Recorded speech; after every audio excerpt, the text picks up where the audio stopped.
introduce both Donna Acerra and Deirdre Hannan today. Both Donna and Deirdre have been passionate about environmental issues throughout their lives. Donna led the environmental task force at Northampton Community College as part of her college service and helped bring sustainable practices to the operations of the college while teaching communication studies for several decades. Deirdre's interest was elevated to new levels when she came to America from her home in Ireland and saw the huge differences in how consumption and waste were handled. After raising a family, she studied global social justice and public health.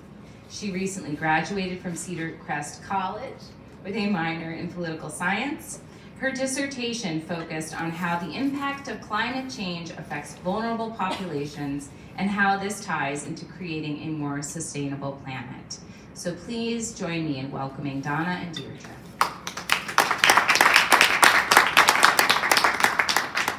Thank you, Andrea, and thank you to everyone for taking the time out today to indulge Deirdre and I when we talk about something that we're both very passionate about.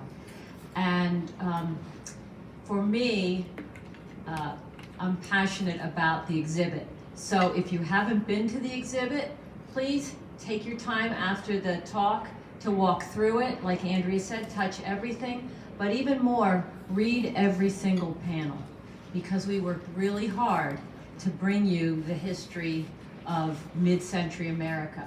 And when you go to the exhibit and you read the panel, you'll read the panel about plastics.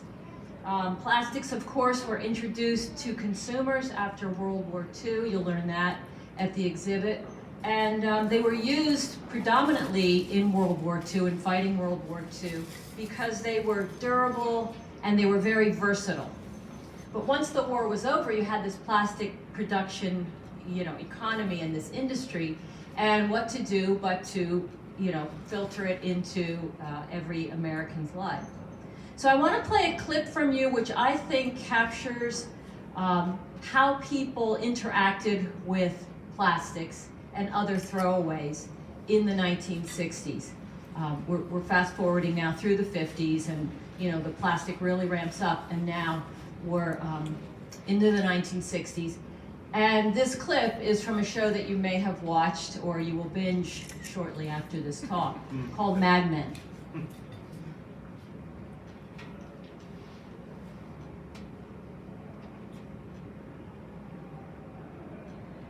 We should probably get going if we don't want to hit traffic.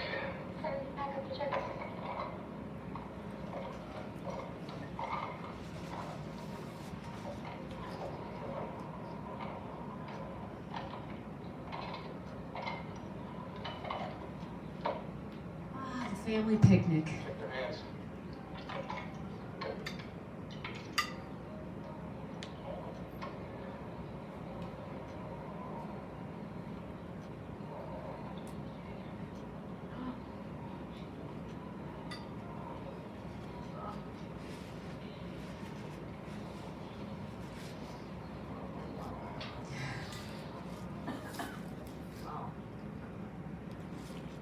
Yeah.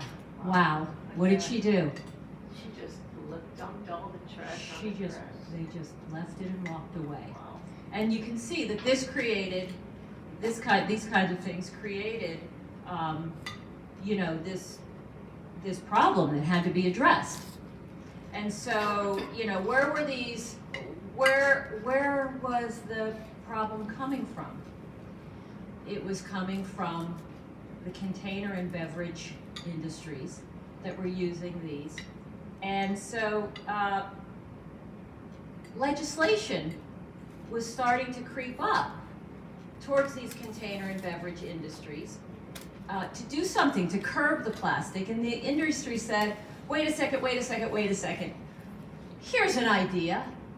Let's pass along the cost of packaging and the responsibility for the plastic problem onto consumers. And that's what happened. The Keep America Beautiful campaign was born. And it was a public advertising campaign to put the onus really on the consumer to take care of the problem. This idea of a litter bug became a thing. When I was a kid, I remember, like, am I a litter bug? It was a scary thing to consider. Do I throw trash on the ground?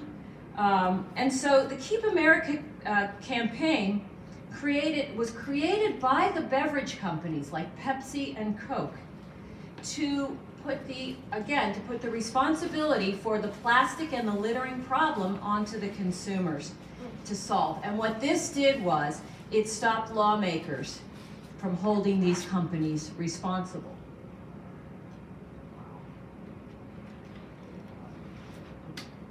So, are you a litter bug? The Ad Council, the Advertising Council, created these ads that had a huge impact on any kind of future legislation, as I said. And this was really the first case of corporate greenwashing. And you know, greenwashing is a marketing tactic to present a company's unsustainable practices as green. So it was a complete deflection of where the responsibility for waste really lied. These ads didn't really address the real issue. It didn't solve the problem, the waste problem on the production side of the process, and it didn't penalize or set limits on corporate pollution. What it did was it brought shame to the individual for the problem that existed. So now I have 4 really fun public service announcements from the 1960s. I mean, they're fun now. When I say fun, I don't mean ha-ha fun. All right, so.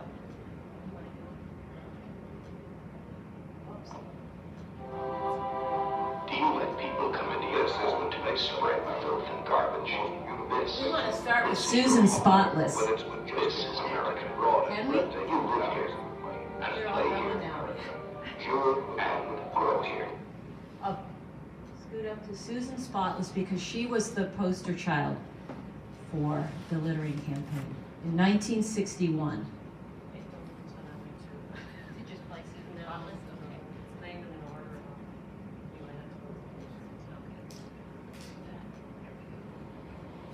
It happens in the best of places.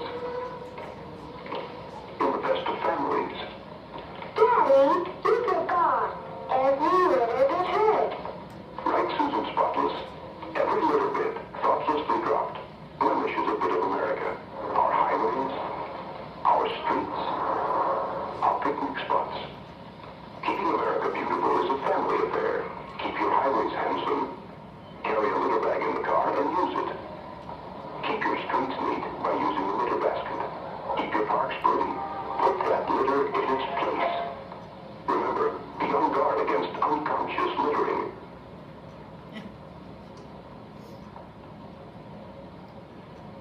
As Susan Spotless says, keep America beautiful. Make it a family project.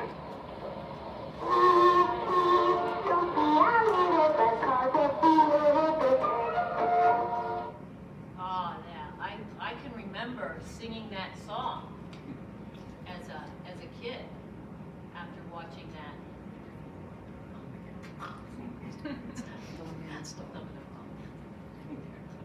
There we go. After watching that PSA. Does anybody else remember that PSA?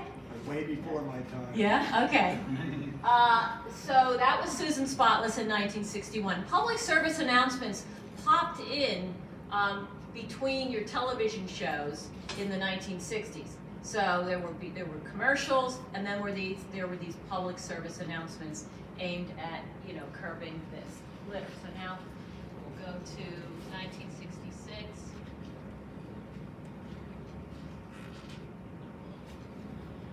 What does the future of strength look like? It's a personal trainer that assesses.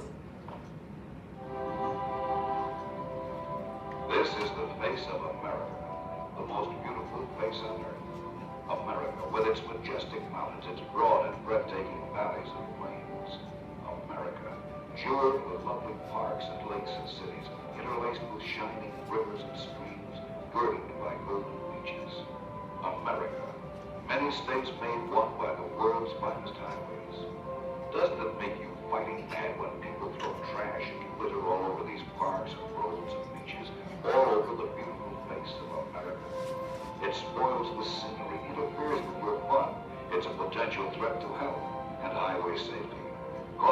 tax dollars too. Every litter bit hurts you. Carry a litter bag in car and boot. Hold all your trash. Drop it in the nearest litter basket. Keep America beautiful. Okay, so Are you a patriot? Do you litter? right? Pulling on that patriotic string.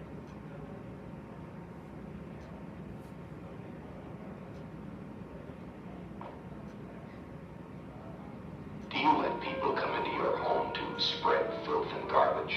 This is your home. This is America. You live here, and play here, and grow here. These are your parks, your waterways, your beaches, your highways, and your city streets. This is litter. It isn't healthy, it's ugly, and it costs millions of tax dollars. Litter is a continuous source of filth, disease, and danger. Litter isn't carried by insects. It doesn't fall from the atmosphere. People cause litter, and only people can prevent it. Every litter bit hurts you. Carry a litter bag in your car and boat. Save your trash for the nearest litter basket. Keep your home beautiful. Keep America beautiful. And one more.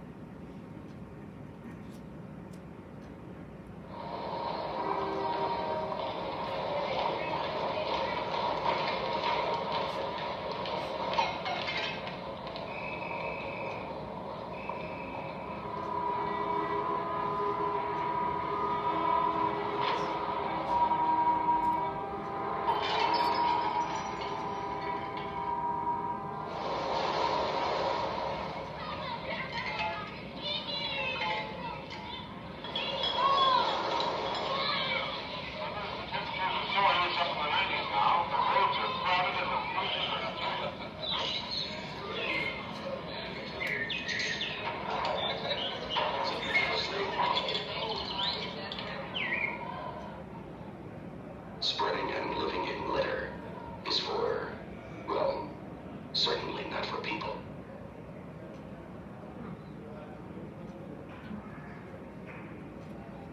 Enough said, right?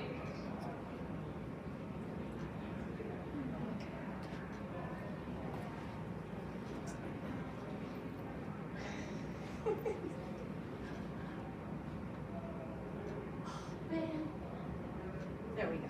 Okay, so that was the 60s. They're trying to get the public to solve the litter problem, okay? And by 1970, things were pretty out of control. And I want to give you a little history of how Earth Day came to be. There's also in our exhibit an acknowledgement of Earth Day on one of the panels and the importance of Earth Day with recognizing what this proliferation of plastics was doing. So it really, if you trace the history of Earth Day, you can go back to Rachel Carson's book about DDT and pesticides and the impact on the human system in her book Silent Spring, which was published in 1962. In 1969, there was an oil spill in Santa Barbara, California. There were 3 million gallons of oil spilled into the Pacific Ocean, and this troubled a lot of people. There were a lot of concerned citizens at this point thinking about, what can be done for this problem that apparently we've all caused. And so one of those concerned citizens was Senator Gaylord Nelson. He was the senator from Wisconsin. He was in office when the Santa Barbara the oil spill happened. He was very concerned about the oil spill. He went out there and said, something has to be done. He said, we as Americans have the right to a decent environment. And so he gave this a lot of thought, and he came up with, he looked at what was happening across college campuses at this time in history. And there were a lot of events called teach-ins, where professors, authors would have kind of public events with students to try to teach them, to help them to get involved and become active in fighting some injustice. And this environmental injustice fell right into this teach-in kind of mode. So what Gaylord Nelson did was he organized what he called the National Teach-In on the Crisis of the Environment. And he found a man named Dennis Hayes, who was a very powerful activist at the time, and he asked Dennis Hayes to help him scale this teach-in up so that it could be an event that happened across the country in schools from kindergarten through high school and then on college campuses. So this Dennis Hayes helped Gaylord Nelson scale this up. And the goal was to have maximum student participation, because they really felt, and at the time, I think history has shown how impactful students were in protesting the war in Vietnam, which was also going on at the same time. So Hayes changed the name of the event. Instead of this long national teach-in, he figured out, let's call it Earth Day. And they chose April 22nd, 1970 as the first Earth Day because schools would have been on a spring break. Students would be, it would not be a super busy time for students on college campuses. So the event happened, and I have a little clip from CBS News. CBS News was the leader, the news leader in American media in the 1970s. And so at the end of the day, Walter Cronkite, the beloved CBS newsman, reported, and I just have a little clip. I'm not going to make you watch much, but Let's see if that works. No, okay. There it goes. Oh. This planet is threatened with destruction, and we who live in it with death. The heavens reek, the waters below are foul, children die in infancy, and we and the world, which is our home, live on the brink of nuclear annihilation. We are in a crisis of survival. This is a CBS News special, Earth Day, a question of survival, with CBS News correspondent Walter Cronkite. Good evening. A unique day in American history is ending, a day set aside for a nationwide outpouring of mankind seeking its own survival. Earth Day, a day dedicated to enlisting all the citizens of a bountiful country in the common cause of saving life from the deadly byproducts of that bounty, the fouled skies, the filthy waters, the littered earth. As a demonstration, its success was mixed, beyond expectations here, far below there. No one now can know exactly how many took part. We do have an idea how many planned participation. Student groups in 2,000 colleges and 10,000 lower schools, citizen groups in 2,000 communities. By one measurement, Earth Day failed. It did not unite. It did attract that broad cross-section of America its sponsors wanted, not one. Its demonstrators were predominantly young, predominantly white, predominantly anti-Nixon. Often its protests appeared frivolous. Its protesters curiously carefree. Yet the gravity of the message of Earth Day still came through. Act or die. We begin our report with Bruce Morton in Denver. Case for purple limb expansion. So, you heard from the report that it was mixed. At the end of the day, it was mixed. Mixed reviews. And they didn't have an accurate count. But years later, they had an accurate count. And Earth Day had 10% of the American population participating, 20 million people. And even today, it is the largest secular day of protest in the world. It has not been, it hasn't been overtaken. So Earth Day, it was a big event. people took to the streets. They went to their parks, they cleaned up. They went to lectures and auditoriums if they were on college campuses. And you can see people out on the streets just sweeping the streets in New York City, cleaning up. To protest, and they were all doing it to protest 150 years of industrial development and subsequent waste. So it was a very, very important day. For me, I was in middle school on the first Earth Day, and we got out of class for the whole afternoon to walk around our school and clean up litter. And there were houses, you know, on the outskirts of the school property, and walking through the streets and cleaning up litter. And that had a profound impact on me, because I had already been ingrained with the litter bug, don't be a litter bug, you know, and I was like the litter patrol for my house and my family. And then Earth Day, it really set, for me, this environmental consciousness, which I've carried through, you know, until now. So it was a very significant day for me. Okay. So after Earth Day, there was so much happened. I mean, the world's attention was on the planet, and you can see all these iconic, all these laws, these you know, fantastic. Clean Air Act, the Environmental Protection Agency was the first thing. The EPA was formed, okay? And that was a big deal. And then I have one more ad to play for you, because this ad had a tremendous impact on subsequent Acts by Congress. So this is the iconic ad. It's called, you know, you might have heard of the Crying Indian ad. Has anyone ever heard or remember that ad? Okay, so I'm going to play that for you. I am here to tell you today that your feelings are valid. Your trauma is valid. Your hurt is your hurt.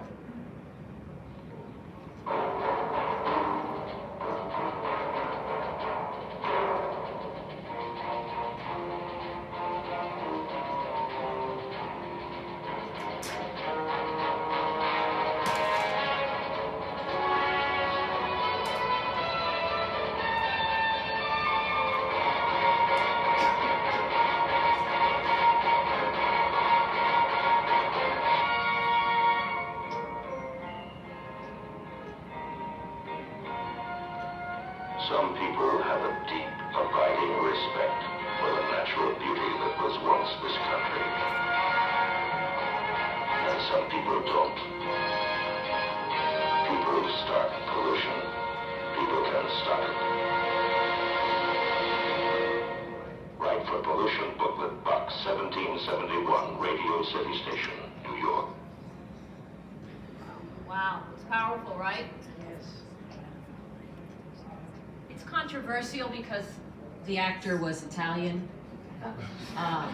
And that's a whole nother, if you want to get into a fun rabbit hole, just Google Crying Indian ad. But these PSAs, and for those of you that didn't grow up back then, the PSAs ran all the time. You know, you saw the Crying Indian ad almost every day. You know, this was like heavy guilt, non-stop guilt. So after that ad, you can see we get the Clean Air Act in 1972. The ban on dumping in the oceans and the Great Lakes Act follows that. The Endangered Species Act, the Clean Water Act of 1976, and the Toxic Substances Control Act of 1976. So a lot happened, yeah. Yeah. I take it as a good thing, making people aware. Absolutely. We should have it now. You know. I agree. No, I agree. Where are they? You know, where are the messages now? Okay. So the next step to this history of Earth Day and then subsequent recycling and things is the selling of the 3 R's. Who knows what the 3 R's are?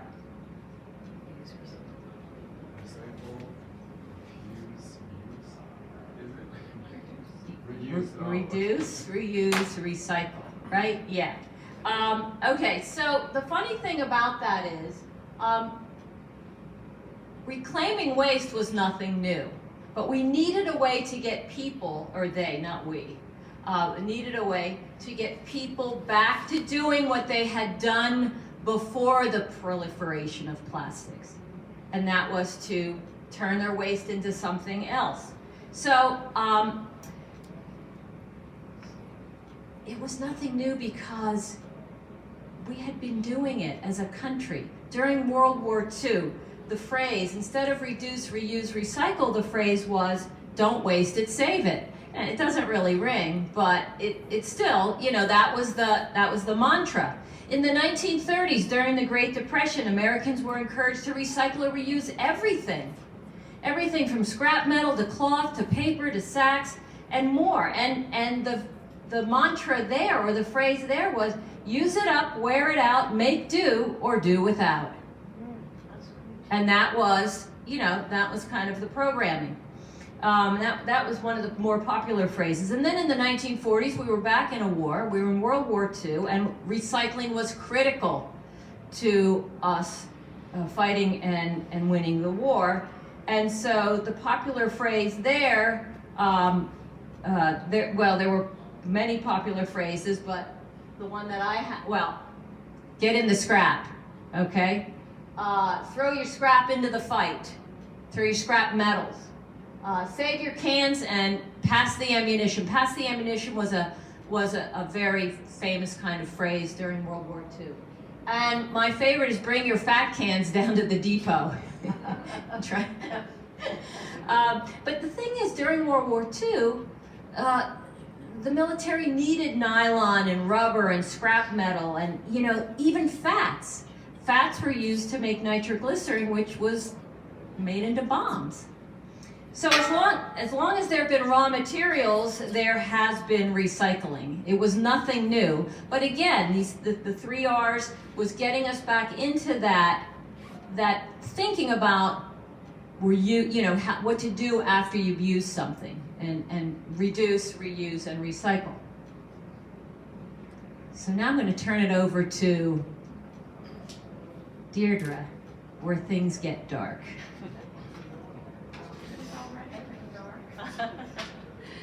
Thank you. Thanks for coming. So yeah, it does get a little dark. 50 years after all of these nice PSAs telling us to pick up, recycle, reuse, reduce, and here's where we are today.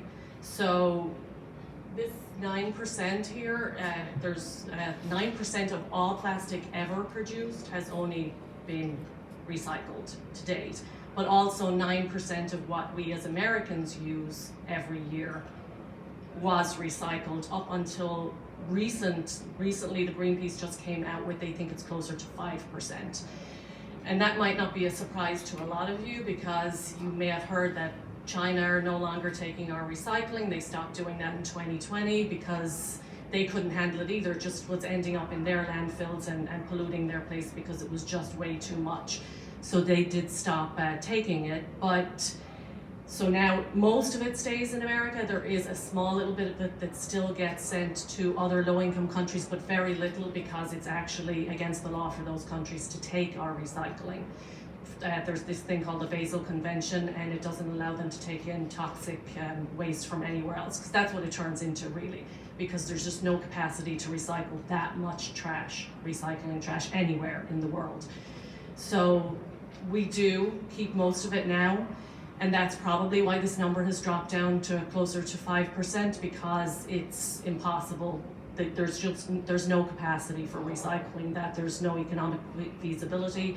And also what happens to it now, for the most part, the rest of it, the other 95%, is usually landfills or incineration here in America. That's where our recycling trash ends up.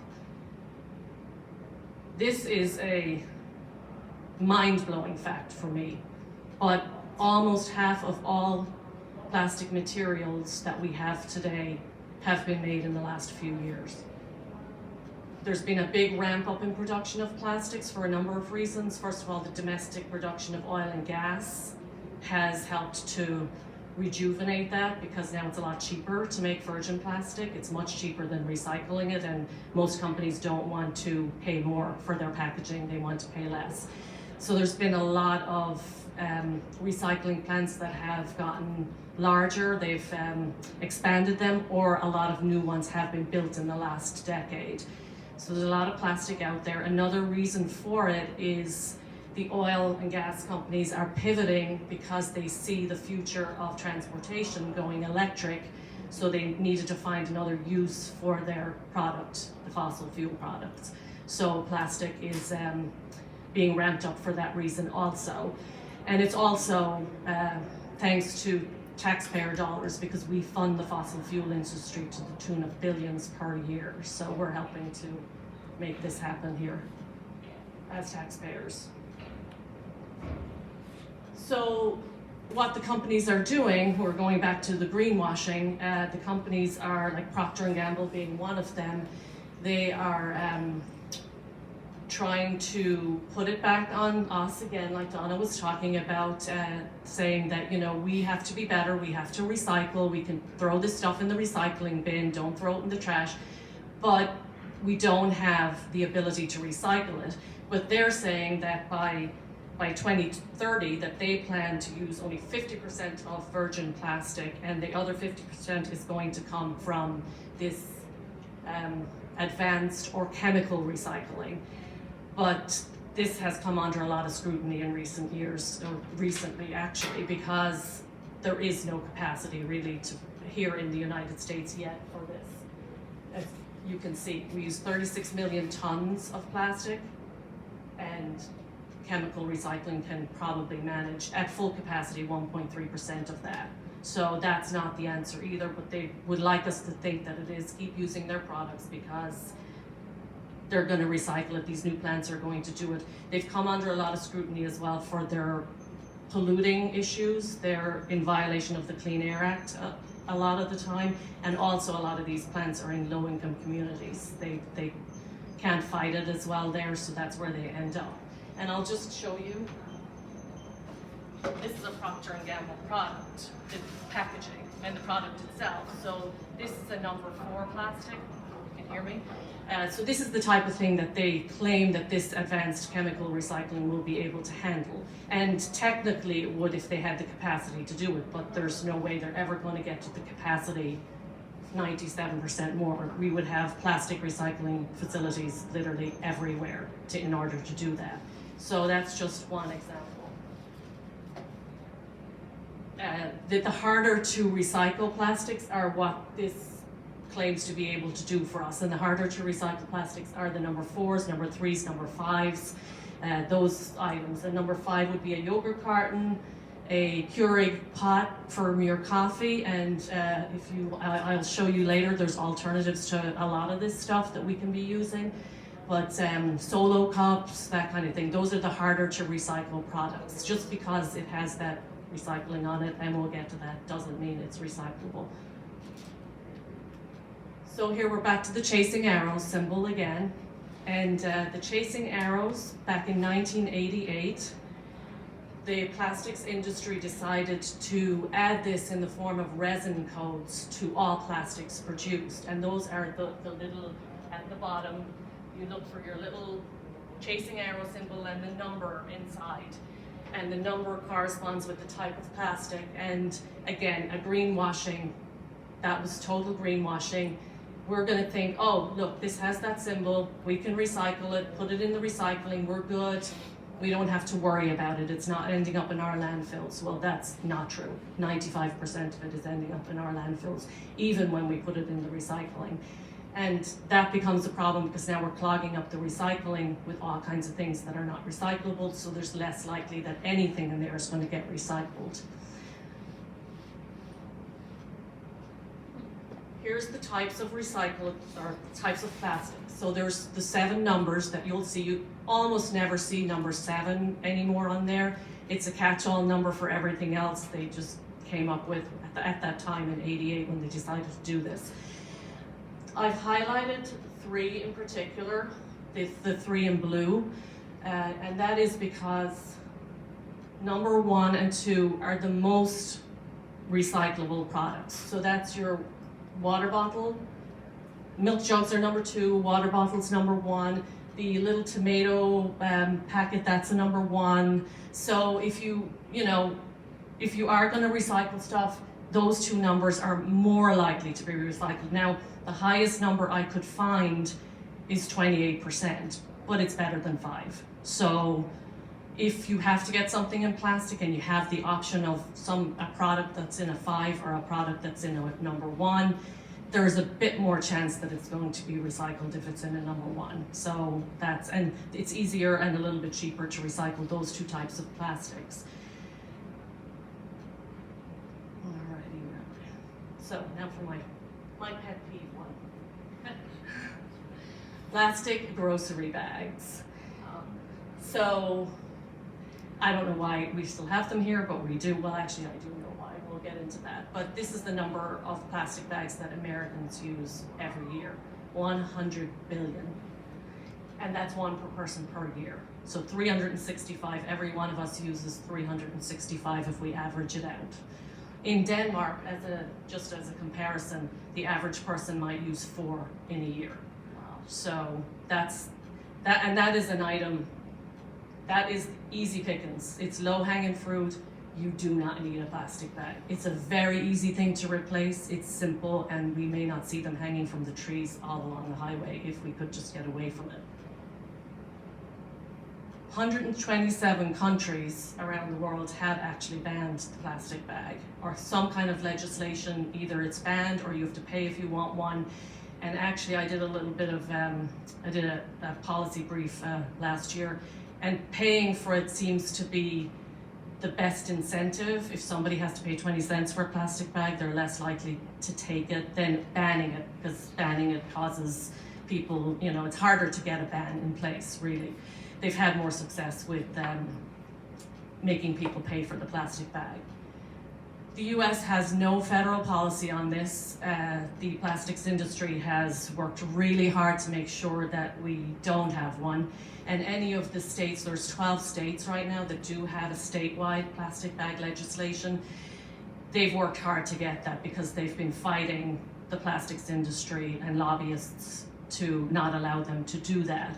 Lots of municipalities have started in those states that don't allow it. So Pennsylvania has not banned the plastic bag, but Philadelphia has. So they're doing their own, little municipalities and cities are doing their own where their state is not helping them out. So that's where we are with that. And again, it's low-hanging fruit. There's no reason for any of us to be using these anymore. it's so wasteful. There are items that it's hard to replace the plastic in. I have plastic when I go grocery shopping. Some things are just, you can't get them without getting them in plastic, but this is not one of them. There's no reason for it. So, the 3 R's. So is it time to reframe the 3 R's? Only when it comes to plastic, because the R, the recycling one, is obviously not working here. If it's 5%, then what's the point really at that point? And we're polluting with the 5%. It actually is polluting to recycle as well. So maybe we should think about not using it all and going back to reusing, refusing, and rethinking. So I thought that this was a nice little visual because there are so many things we can do before we get to that recycle point. It should be, when it comes to plastic, the last thing that we do. There's no reason for us to recycle if we can replace it with something that doesn't require plastic in the first place. Reuse it, rethink. So rethink everything we do to figure out whether we can refuse it, reduce it, repair it, repurpose, any of those things. And then at the very end, if it's not something, then we recycle as a last resort and hope that it is one of those products that will get recycled at 30% and not the 5%. So we can do certain things to reduce, for sure, our use of plastic, but it would have to be as a whole, and we're not there yet. So, this question is for you, so I hope you're going to answer it. I'm wondering why certain stores, you can see they have paper bags stacked there, but they don't use them, they only use the plastic. Why isn't it, I thought of to be mandated using paper bags instead of plastic?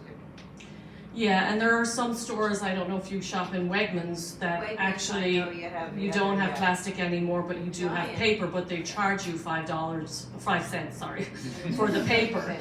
But paper, I mean, again, paper, it's better than plastic, but it's still a product that is unnecessary because we can have a little handy dandy reusable bag that can be used thousands of times. So, yeah, and people are given the option, do you want paper or plastic? They're never given, you know, it's very rare that you'll walk into a place and they'll say, do you want a bag or do you need a bag? They'll just give it to you. I go and I refuse bags in places. If I forgot a bag and I'm picking up one thing and somebody will offer me a bag and say, no plastic, I don't need plastic. And they've started to put my thing in it, and then they'll go to throw that plastic bag away and say, well, now you've defeated the purpose, like with the straw. So same thing, you know, if you refuse a straw, I refuse a straw and I still get my drink with a straw in it most of the time. And they'll look at me and say, oh, you didn't want a straw, and they'll, let me get you another. I have the straw now. So the whole point was not throwing the straw out. But I think as a collective, if everybody started to refuse that straw, it's only a small thing, but if everybody started to refuse it, then that would catch on maybe, and they wouldn't offer it anymore. They would say, do you want a straw or do you need a straw? And hopefully most people will say, now what do I need a straw for? So there's that too. But yeah, so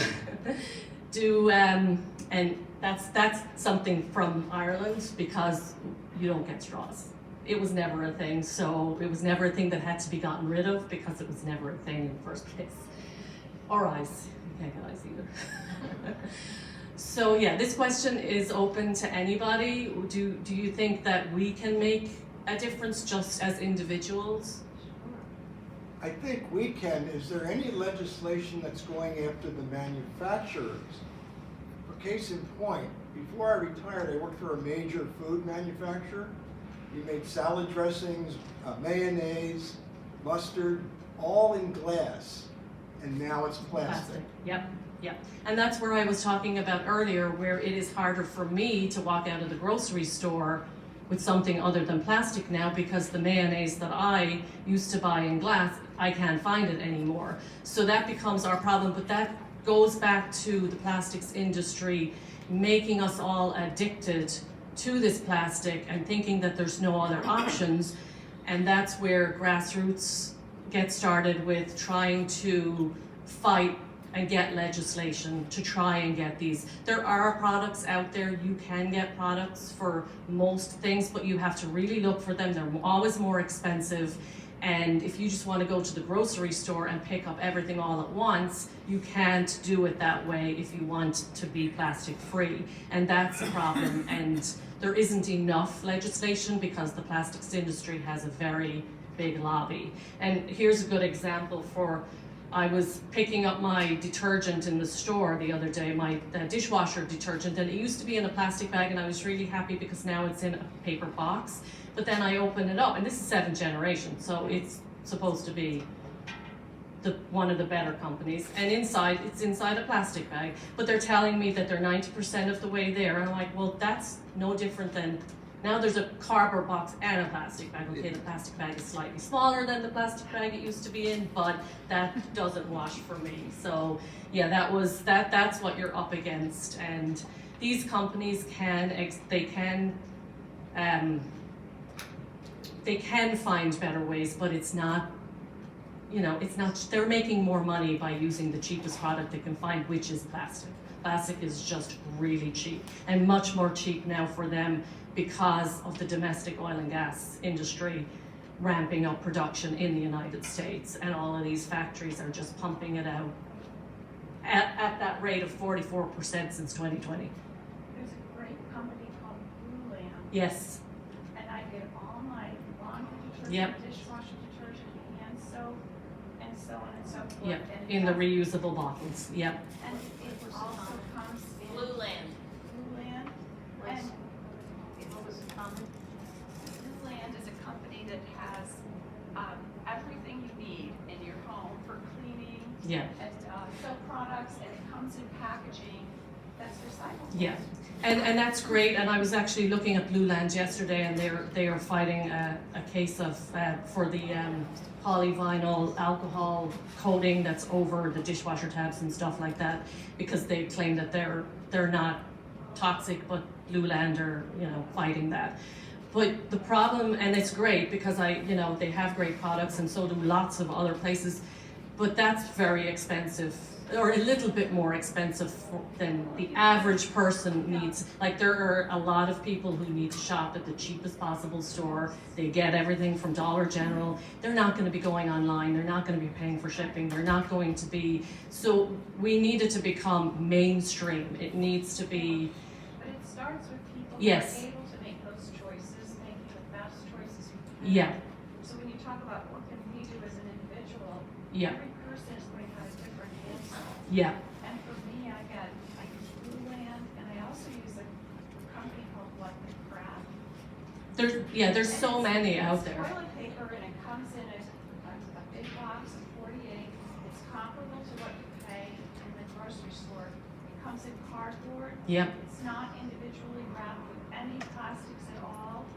So you just keep whittling away. Yes. And I compost also, and the packaging that they use from Blue Land goes in your composter. Biodegradable, like this package right here. Yeah. This is a laundry detergent package, Yes. and And even if that package can biodegrade. When you're in the vegetable section, you can choose your green products, your greens in a bag or a big plastic container. And between those two, I choose the bag.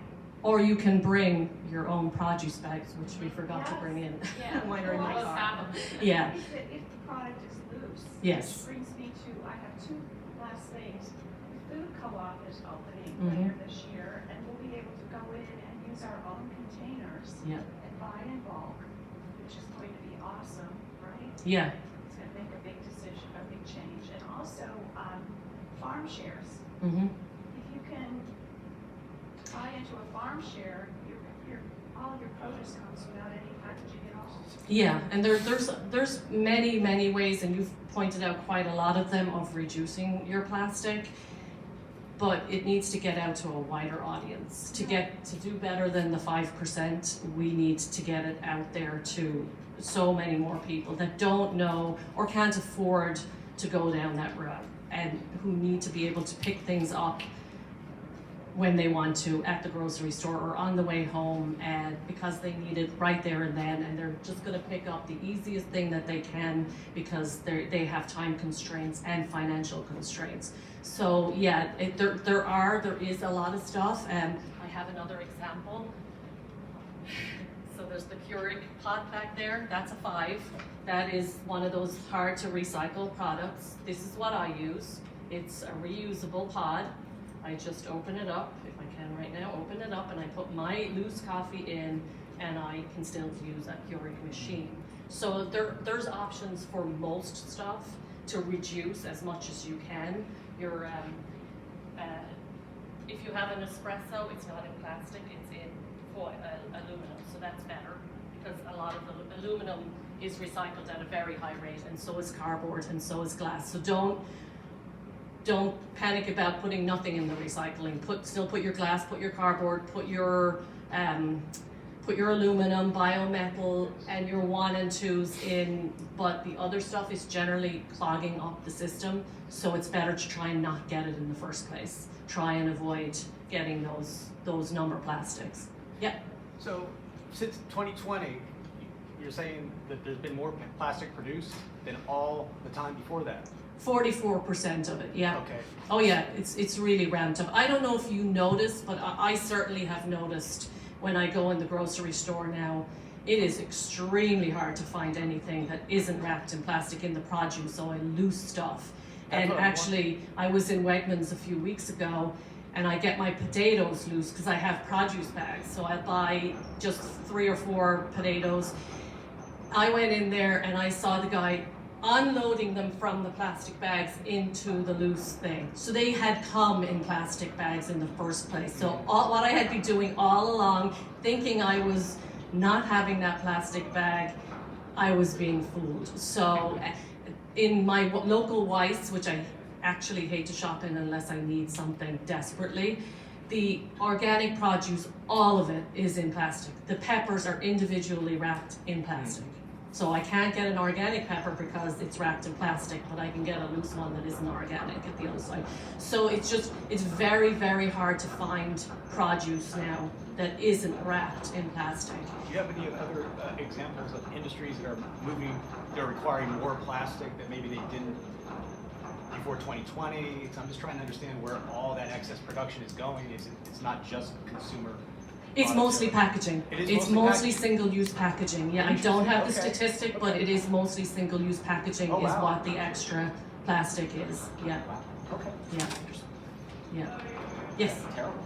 I think for me, at the individual level, some of the behavior at home is something that I would bring back to people that actually just let them know what the actions are doing. Yeah. And when I first came here, I lived with worms. I didn't use a straw. It's coming straight from the cup. Yep. And somebody told me, hey, why don't you use a straw? And I don't know, I just started using straws. And sitting down, I realized it's just so easy to influence. Yeah. It's so easy to influence. And I would try to influence other people. So today, I will stop using straws.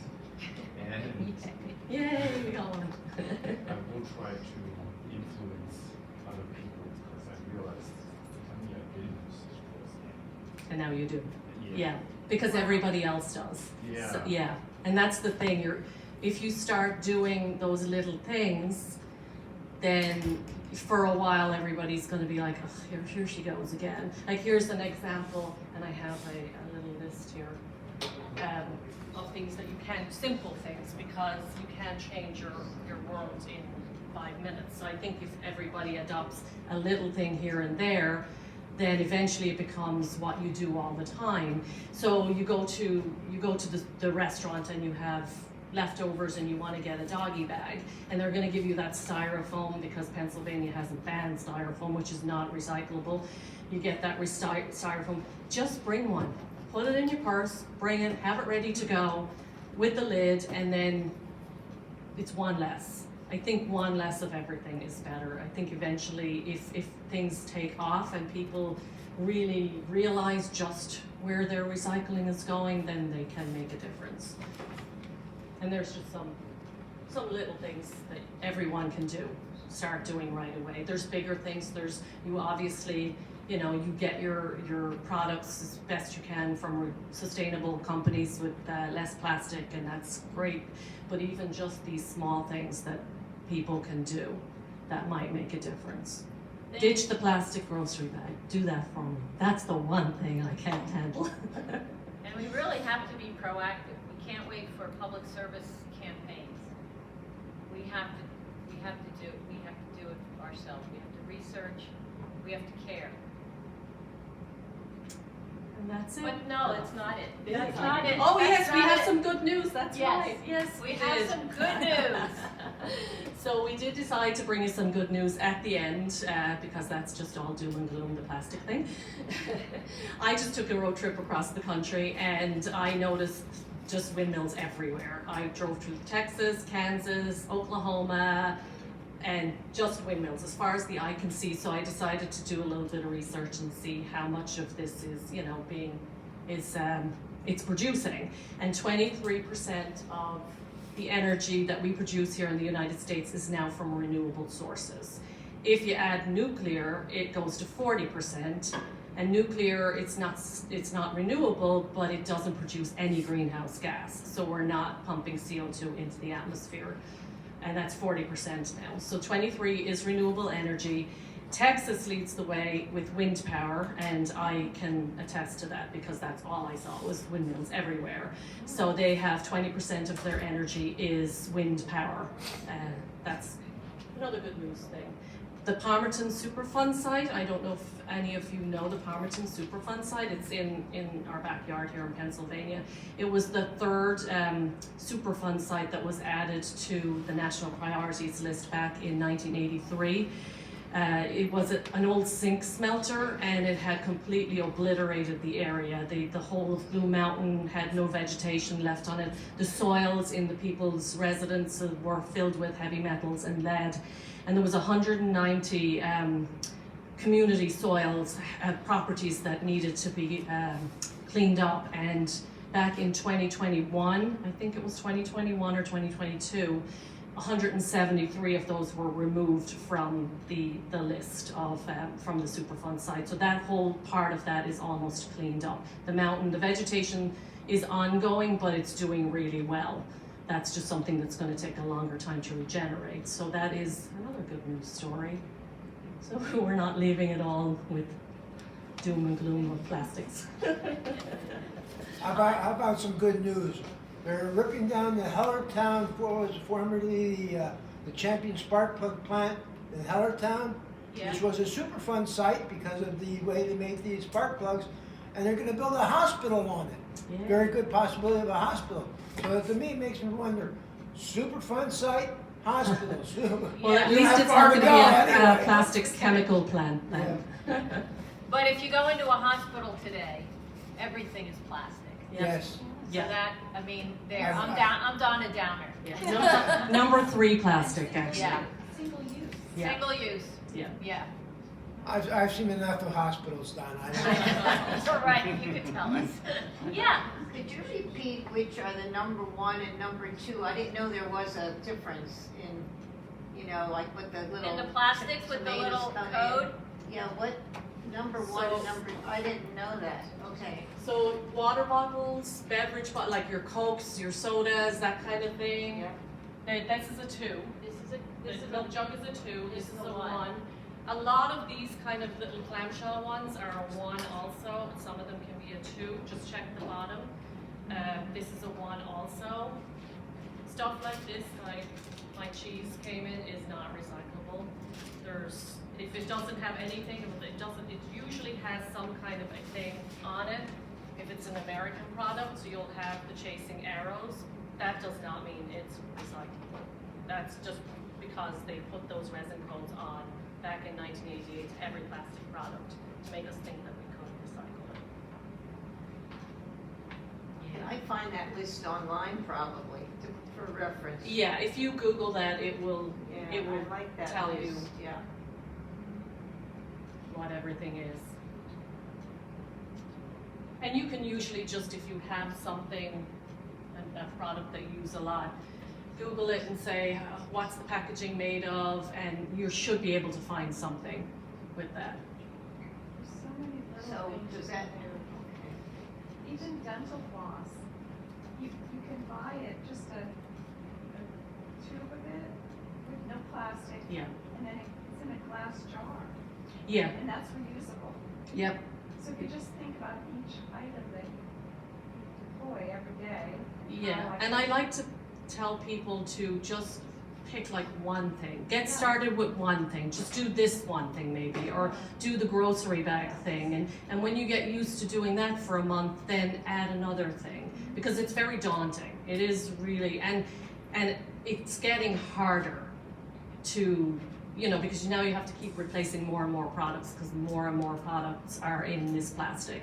Like you said, the glass bottles that your mayo came in are now coming in plastic. So now you have to replace that, but that's the one you like. So now you have to go research, find something that's not in plastic. So it is becoming increasingly difficult, but we can definitely. I think it's a cultural shift. Yeah. The same way that when I was growing up in the 50s, people used to throw trash out the windows like you showed today. Yeah. That was normal. People don't do that for the most part. The cultural shift that we experienced in part was supported by these public service announcements. Yep. And we don't have that today. So when you talk about how do we have more wholesale change, how do we have this public We need service? TikTok influencers. Yep. to take this. Why don't you two put together something for a TikTok Yes. I mean, I'm serious. right? Right? The ones in blue are the only recyclable plastics. So number 1 and 2 are the most recycled. Still not great, but better than 5%. They're easier to recycle, and the EPA say they're the only true recyclable product, which means that they can go back to being what they originally were. Now this can only really be done once because plastics break down. So they have a lifespan. Plastic can't be endlessly recycled like aluminum and glass. So when you're recycling these plastics and it becomes the same thing again, then it's not going to become the same thing 3 to 4 times, 5 times. 5 is harder to recycle, but there's a lot of municipalities that do pick up 5. But again, there's no guarantee when it gets to one of those advanced recycling plants that it's getting recycled. So, and the other ones just are minimally recycled, if not at all. Yeah. Yeah, you know, one of the first things to do is to figure out what your municipality actually recycles. What does, when they pick up in Bethlehem. People use a lot of pizza boxes, but they said if it has grease on, you can't, No, it's you not can't. recyclable. No. Yeah. But at least the pizza box is going to eventually biodegrade. Break down. A plastic Yeah. is not. So if a pizza box ends up in the landfill, it's not gonna be 1,000 years from now in the people who live then's water, like plastic is. Yeah. Although I just cut the oil spots out of my pizza Yeah. boxes, and then There you go. I make them look like they weren't pizza boxes by ripping them up, and then I just put it in with my We have a garbage. dumpster at our condominium thing, and I see so many, people must eat pizza like there's no tomorrow, because there's so many pizza boxes in there, and then I didn't know that they weren't recyclable, I thought, why are people throwing them in here? Yeah. But then I heard because they have some grease on. Yeah. Yeah. But, You could start just cutting the grease out. well, sure, but Collect believe them. me, they're not gonna do it. Well, thank you very much Thank for you. staying.